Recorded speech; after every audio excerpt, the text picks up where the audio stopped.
السلام عليكم اختي. ما نقدرش نقول لك كاع على شفرة، ماشي على انا درتها، خص تقصو على هو دار كيما هكا.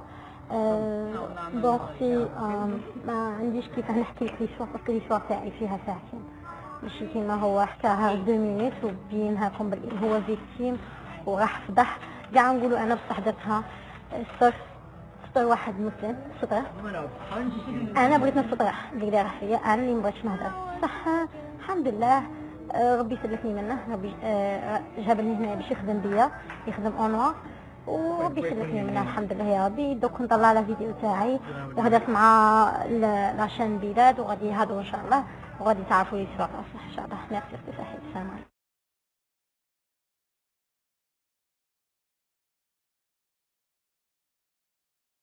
هذا هو سعيا منا. قناة النهار لمتابعة القضية اتصلت بوالدها المقيم بوهران، لكنه رفض وتحفظ عن الإدلاء بأي تصريح.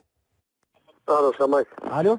الو نعم صباح الانوار. واخويا شوف كاينه واحد الضجه حول القضيه هذيك تاع اكرام وسي عبد القادر. اكرام. واه نحن قناه النهار حبينا اذا امكن نديروا مع سيادتكم اتصال هاتفي تمدوا فيه وجهه نظركم تجاه القضيه هذه، لانه الجزائريين كامل راهم يتحدثوا على القضيه هذه. واه يا اخويا لا ما نجمش واه. ما نجمش واه. تقدر تعطينا الروايه فقط واش كاين؟ لا اخويا مشكله معقده بزاف.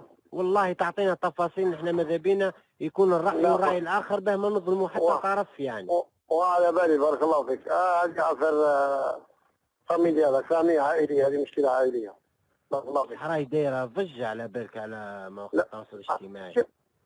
دايرة ضجة، أنا دايرة ضجة. كيف دايرة ضجة؟ اسكو راك شفت يعني في فيسبوك وش يهضروا في الجرائد ما شفت والو، أنا خاطيني قاعد تصور لا تصور لا خاطيني.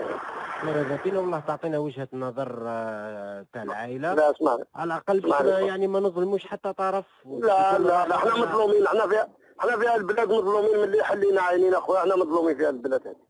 هي معليش نحن قادرين نعاونوكم في هذه النقطة. لا شوف، لا اللي عاوننا هو ربي. يوم القيامة احنا ندو حقنا من أي واحد ظلمنا، يوم القيامة ندو حقنا. هذا ما كان.